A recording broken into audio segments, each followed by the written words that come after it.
What's up, y'all? Welcome back to the Confused Creative Podcast. You know what we get into? We talking about all things culture, consciousness, and creativity.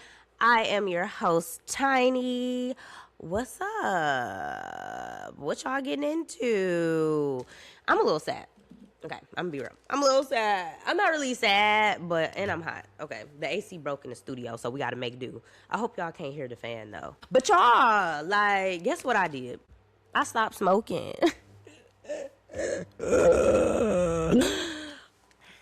It's not agreeing with me. It's not agreeing with me. It actually has not been agreeing with me for a while. But I just still been doing it. Like, I'm not gonna lie, like, I still been doing it, knowing that I should not have been. But, like, this last time, like, okay, so I was smoking. I had the fan on. Woke up the next day, throat on 10. Throat on 10. My throat was killing me. Then, after a couple of days went by, my throat stopped hurting, but the cold went to my nose. And I hate going to sleep with a stuffy nose. I just hate being sick in general.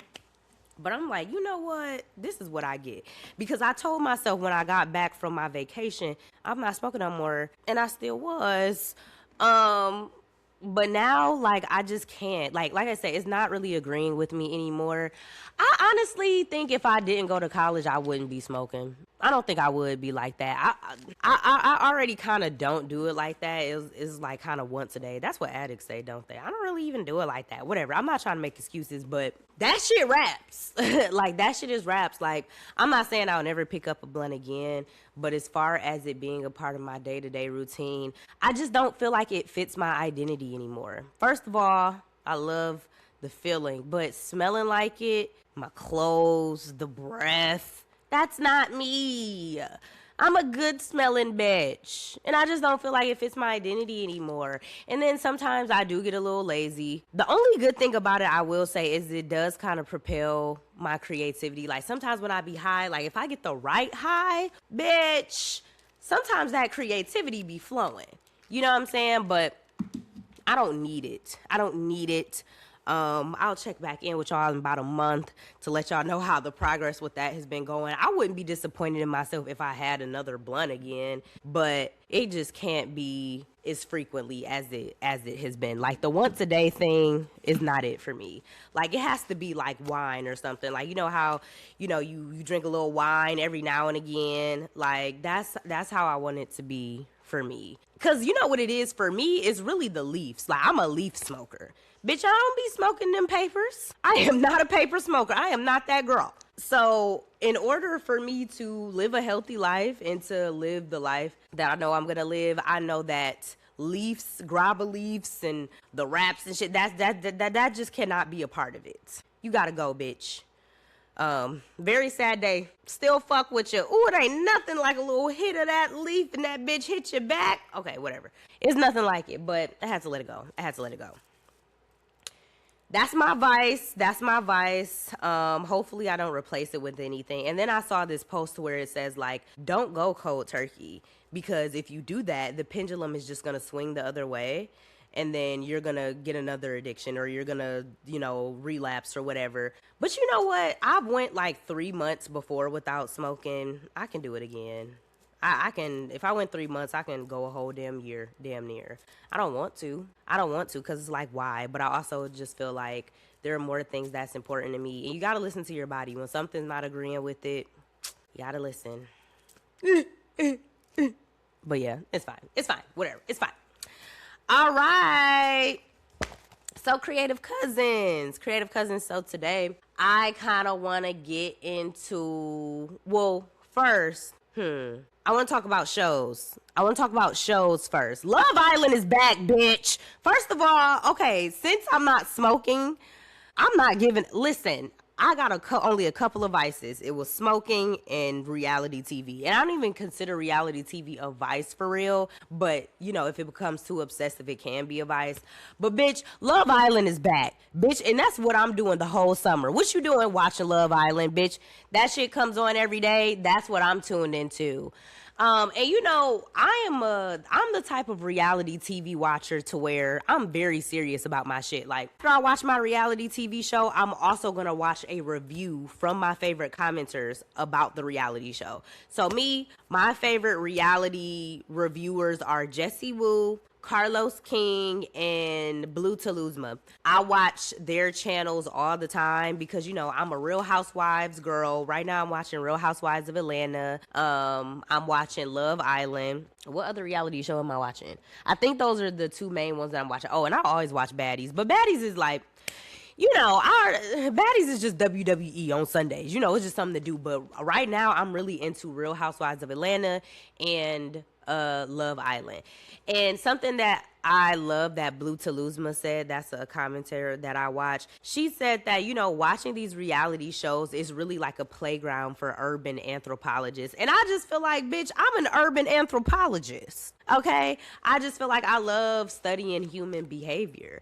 Real Housewives of Atlanta is just one of my favorite shows because it's about rich black women in a friend group. Bitch, in my head, I'm a rich black woman. And I got friends who also, they're rich black women. We ain't there yet, but we getting there. You know what I'm saying? So I just love watching that. I love watching Love Island. Now, I'm not gonna lie, this season of Love Island pissing me off. Now, it's not as rageful as last season, but it is kind of pissing me. Love Island just kind of pisses me off in general, but it's still just kind of like a good show to watch. Especially if you want to, you know, learn what motivates people in love, why they do things that they do, attachment, anxious, avoidant attachment. Like you're literally seeing all of that right on screen. And also reality TV is a mirror. Like Love Island be calling me out. Some of the bitches that y'all be mad at Love Island, I'm like, I'm glad they ain't met me, bitch, because you'll be mad at me. Bitch, you'll be mad at me. But that's what I love about reality TV. It really is a mirror. It shows you yourself. It holds you accountable. I'm not gonna lie. We be holding a lot of people on reality TV accountable. But bitch, y'all be resonating with a lot of these people that be under fire. And y'all know it. So yeah, right now I'm watching Real Housewives of Atlanta. This season is really good. Real Housewives of Atlanta and Love Island. Another thing I want to talk about, that movie Obsession. What the fuck was that? Sorry, I'm a little loud. What the fuck was that? Obsession, that movie scared the shit out of me.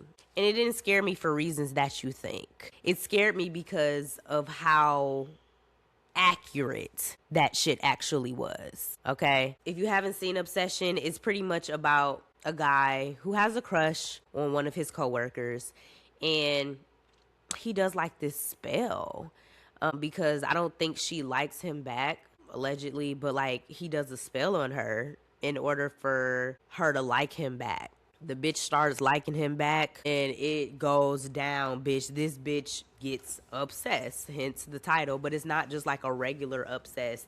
I'm talking the bitch is staring at the nigga in his sleep. The bitch is staring at him at work. The bitch is like attached to him at the hip. The bitch literally beat a hoe's face in because he had a conversation with her in his car. I mean, that part I wasn't really mad at. I'm just playing. I mean, I wasn't really mad because, bitch, why are you talking to my man? Fuck is you talking about? But I think Obsession was really scary because it's wildly accurate. Not gonna lie. We're in a fucked up generation. I don't even know if it's the generation, but we really got to start talking more about attachment styles and how we get attached and the toxic behaviors. I'm not gonna lie, that movie added me several times. I've done a few things that bitch is okay. I'm exaggerating. Don't take me serious. But the behaviors that the woman displayed in Obsession are behaviors of an anxiously attached person. You know, so it's like, even though it's not to the extreme, you know, we haven't done things to the extreme of that. That is how that's how it low key is. Like one moment you start talking to somebody, the next moment you always at their damn house. The next moment they stop fucking with you like that, then you peeking outside their damn window, bitch. And it's not love, you just kind of attached. So I think the movie was really about attachment and attachment style, and I think as a generation, we all need therapy. We all need fucking therapy. And I think that's why obsession is talked about so much right now, because it's calling it out. Like, yeah, it was a little horror movie, whatever, like shits and gigs and jokes, but no, bitch. That shit was real. That shit was real. So what did y'all think about obsession? Let me know. That's the media that I've been watching lately, but let's get into this topic. You know something that I've been confused about, or that I'd be confused about? I don't even know if I'm confused about it. I just kind of want to talk about it. And I want to get y'all opinions on it too. I want to talk about jealousy in friendships, but not just any type of jealousy, but jealousy when it comes to careers in friendships. I see a lot of posts online, or I see a lot of people just say in general, like, sometimes, you start to go up, you start to make it, and your friends, people that you thought were your friends, are not your friends anymore. That seems to be everybody's story. Everybody starts glowing up, and then all of a sudden, everybody's friends start hating on them. Everybody's friends become jealous of them. They have to cut their friends off and woo, woo, woo, woo, woo. Now, I know that happens. But I just got a kind of an unpopular opinion about this, because I just kind of feel like, is that the case for all of y'all? Is that really the case for all of y'all? You glue up and your friend just started acting weird? Truly tell me. I just want to talk about this for a second. And I want to use maybe some celebrities as an example to kind of support what I'm saying. So this is what I'm saying. I know that this does happen. I know that friends get jealous of friends. Jealousy is a natural human emotion. It happens. It sucks. It really does suck, especially on any end. If you're the person that's jealous, or if you're the person that is receiving the jealousy, it sucks either way, and it's very hurtful. But sometimes I feel like it's deeper than jealousy. I feel like jealousy is like a scapegoat. Like, it's not just jealousy. It's not just jealousy all the time. And I feel like because we are not having the hard conversations with our friends, we just automatically assume that it's jealousy. And like I said, a lot of times it is, but sometimes it's not. So what do I mean by that? What do I mean by that? I want to use the City Girls, for example. Where are they scaring ass niggas at? Shout out to Young Miami. My girl done got her a hit. So I want to start off with the City Girls. So y'all know the City Girls, a friend duo, rap duo. They made it together. Long story short, one of them went to jail. Another one stayed out of jail, got pregnant, but was still putting the City Girls on. Whoop, whoop, whoop, boopty boop, bam. If you don't know the story of the City Girls, go look at the story of the City Girls. But basically, Young Miami and JT started off as friends. They entered this rap group together. But life just kind of pulled them in different directions. They tried to keep the group alive. But life just kind of got different for them. I hear a lot of commentary of people saying JT is jealous of Young Miami, or Young Miami is jealous of JT. That's my first point. That's the first thing that I want to say. I feel like y'all be letting people pit you against your friend. When other people start to compare you to your friend, and it's not even y'all's comparison, it's other people's comparison, that's the first fucking thing that splits friends up. Is other people's comparisons. People will big up JT and say, she the real rapper. She the one that really wanted to be a rapper and be in this group. And they would down Miami and tell her, oh, like, she really not a rapper. She can't rap, woo, woo, woo. But on the reverse side, people will big up Young Miami and down JT. Like, oh, Young Miami a bad bitch. She's really a city girl. JT be at home with her nigga. She don't be outside. Woo, woo, woo. Young Miami is funny. Young Miami has a personality. Woo, woo, woo. Fans are pitting these two women together. And these aren't even the thoughts of these two women. They're the thoughts of other people. But that gets into people's heads. And I feel like that's the first issue. That's the first issue. So sometimes it's not even jealousy. It's not even your own jealousy. It's not even feelings that you're having on your own. It's what outside people are saying about you and your friend. And now I want to use a more positive example. Lex P and Drea Nicole from Poor Minds. If you don't know, Lex P and Drea Nicole, they are a podcast duo. They have the podcast Poor Minds, and they are very vocal, and they talk a lot about how, you know, people compare them. They talk a lot about like reading the comments and how people will say like, oh, we like Lex, Drea is annoying, or oh, we like Drea, Lex be doing too much. They are very open and very vocal about fans pitting them against each other. But the difference is Lex and Drea keep a united front. We don't know how they really feel, but I think it's important to really keep a united front with your friend. If you are doing business with your friend, you have to keep a united front, especially if the business is like a podcast or, you know, something where y'all are in the public eye. Even if y'all don't fuck with each other like that, you gotta act like it. Because if fans, if they can even sniff that there's issues, they're gonna try to tear y'all apart. You know, so I really think that a lot of times jealousy is not even a question. It just becomes a question when other people start pitting y'all against each other. And you can look at that with JT and Young Miami as a negative example. And you can look at that with Drea and Lex P from Poor Minds as a positive example. You cannot let what other bitches say come between you and your friend. And you need to make sure you standing up for your friend. That's why it's so important to be vocal. And that's another thing I noticed. When people say things about your friend and you don't say anything, that creates animosity as well. That creates animosity, that creates tension. So I think it's important to have that united front and always be vocal and always stand up for your partner, for your friend. So that's the first thing, right?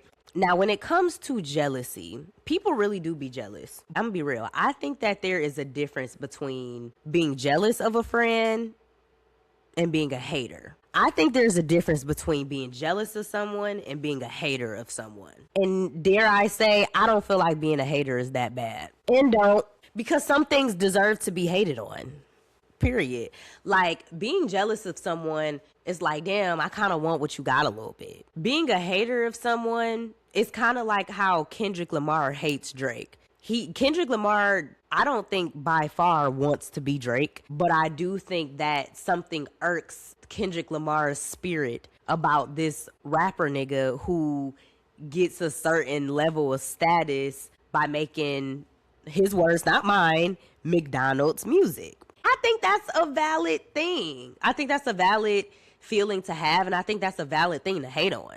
I'm not gonna lie. When I see, this is something that I'll admit it, something that I hate on, when I see a talented woman, most likely dark skin, maybe doesn't have the ideal body type, versus a desirable lighter skinned woman, and they both are like, you know, doing their thing, and I see the lighter skinned woman getting her tens, and I don't see, and I'll use me. I'm the dark skinned woman I'm talking about. Fuck is you talking about? I'm gonna use me. If my counterpart is more desirable by society standards, and I'm like, you know, and we're in the same lane, and I see her getting attention that I'm not getting, bitch, I hate that.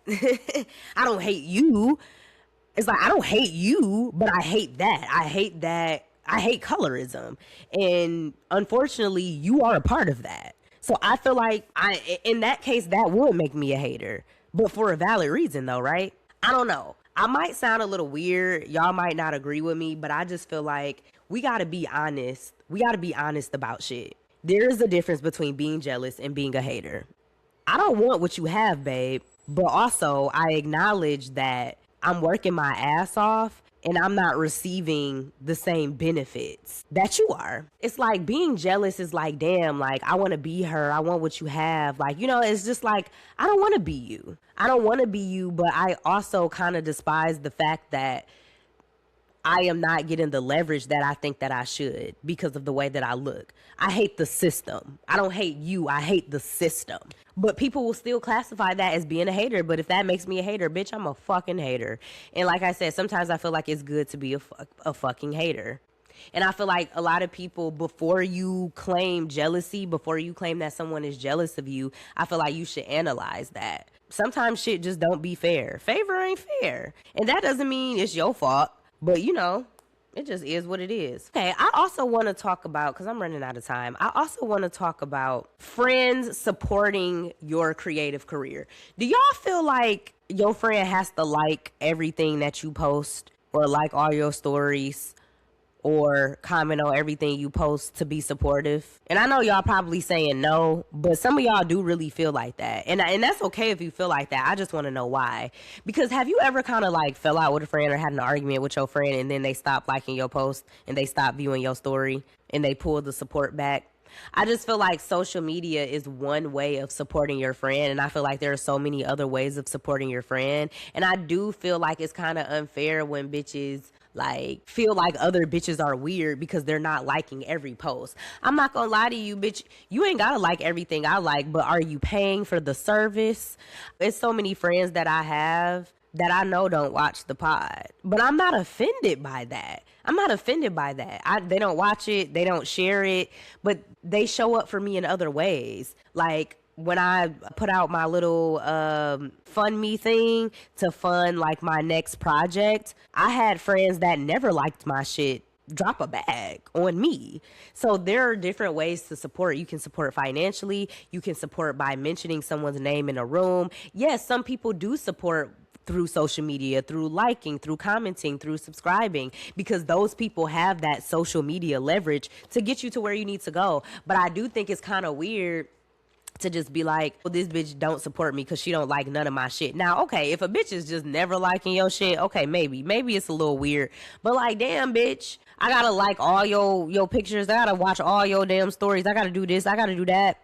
There are different ways to show up and different ways to support people, because that same person that's liking everything, are they showing up to the events? Are they paying for the services? So I just think we got to give our friends like a little bit more grace with that. But what do y'all think though? Do y'all think that social media support is shallow, or do you think that that's like a real ass concrete evident way to support it? Because I feel like it be bitches that don't like you that'll still like your shit because they don't want to seem like a fucking hater. You know what I'm saying? This is another thing that I wanted to talk about. I feel like I hear a lot of people saying that they notice their friends will change when they became bigger. But it's like, did you change? And it's like, in a way, you do kind of have to change when you get bigger. But I feel like you have to look at yourself. Nothing is ever black and white. Let me just say that. Y'all ever seen Insecure? Issa and Molly both had shit that they had going on that they had to deal with. Friendship beef is almost never one-sided. Almost never. So like when I hear these stories about how, oh, my friend switched up on me when I got popping, I just don't, not that I don't believe it, but I need to hear the other side of the story. I just don't be feeling like that's the full story, because at the end of the day, yes, people do change, and like I said, people do get jealous and people do hate, but also, are you changing? Did you do something that made a friend uncomfortable? Are you maybe not including your friend in your success and maybe they feel left out? And not saying you have to, right? But that's something to think about. So I think, you know, when we get on these mics and we tell these stories about how our friends switched up on us when we become successful, we gotta tell the full side of the story. But y'all are not having these hard conversations with y'all friends to even know the full side. Now, I know, like I said, some shit is true. Some bitches do be doing grimy ass shit. For real. Bitches do be doing grimy ass shit, for real. Like, especially when you get popping. Shit gets weird with like money, lines get blurred, and lines definitely get blurred when you're working with a friend. That's why it's important to have contracts. You have to have boundaries, contracts. There are pros and cons to working with friends. I work with a lot of my friends on my talk show, and it's been great so far. But the bigger we get, the more we do need to have those boundaries, because shit does get really sticky. So you definitely need to make sure you're protecting yourself in certain areas, because that protects you, that protects your friend, and that protects you all's friendship. But I just feel like more motherfuckers need to be honest about what's really fucking going on before you claiming that a bitch is jealous of you. Bitch, what are you, being a weird ass bitch? Or do you feel like you're benefiting from a system that your friend is not benefiting from, and maybe they feel weird about that? It's two sides to every story. We gotta start having the more hard conversations with our friends, and early on too. Early on, so there's no weird shit. But I just think the whole narrative of people switching up on you when you get famous, we gotta evolve the conversation. We gotta push the envelope. And the people that are in the successful positions, we gotta look at ourselves to see like, am I switching up? And maybe you are, but it's good to switch up when you're successful, because you're supposed to switch up. You're supposed to switch up. You can't stay the same. And also, if you are jealous of a friend and you feel those deep insecurities, it ain't about the friend, baby. It's about you. And here's some things that you can do if you feel yourself being jealous of a friend. Because it's uncomfortable, right? But you have to address it. If you don't want to be a weird bitch, if you don't want to be a weird nigga, you going to have to address it. And not saying you even have to address it with a friend, but you have to address it with yourself. So if you ever feel those feelings of being jealous of your friend, here's what I would do. Jealousy, that jealous feeling could be a sign that you need to boss your shit up. Because if you... either that you need to boss your shit up, or you need to think more about what you're doing. And maybe you want the same career. Maybe you want the same level of success. Jealousy is just energy. But if you transform that energy, it can be powerful. And you can use it for motivation. Now, if your friend is a fucking dickhead, that can also be why you feel jealous. Because you might not feel like your friend is a good person and they deserve their success. But you're not God, though. You're not God. And that's not your call to make. That's not your call to make. But I get it. I get it and I understand it. But you got to focus on you. Whenever you feel that energy, pull it back to you. Focus back on you. You know what I'm saying? And like I said, use it as a sign. Use it as a reminder of like, oh, I need to get on my shit. Also, if you feel jealous, I know it might be hard. When you start feeling jealous or feeling those moments of insecurity, clap harder. Clap harder. Clap harder. Do things on the outside. Show up. Support. Talk to that friend, because guess what? The grass is not always greener on the other side. You may see your friend doing shit, being successful. Bitch, you know what they had to do? Clap harder. Use it as your motivation. So I know I was kind of all over the place with this topic, but I'm running out of time in this studio and I just had to get my shit off about what I felt about that. Working with friends and being in business with friends, it can get a little sticky, but you gotta keep your character intact. And remember, being jealous or being a hater or whatever, like, I feel like society has really skewed those concepts, and it makes it weird for us to even talk about. Have the hard conversations with your friends. Check yourself. And also, bitch, if you think a bitch is jealous of you, you need to ask yourself, am I being a weird bitch? Yes or no? Okay. All right. Well, that's all I got for y'all. I hope you enjoyed this episode. Like, comment, subscribe. Let me know what y'all think. And if you disagree with me, please let me know. I'm dying to know. Please let me know. I love having these type of discussions in the comments. That's all I got for y'all. Thank you for tuning in. I'll see y'all next time. Bye.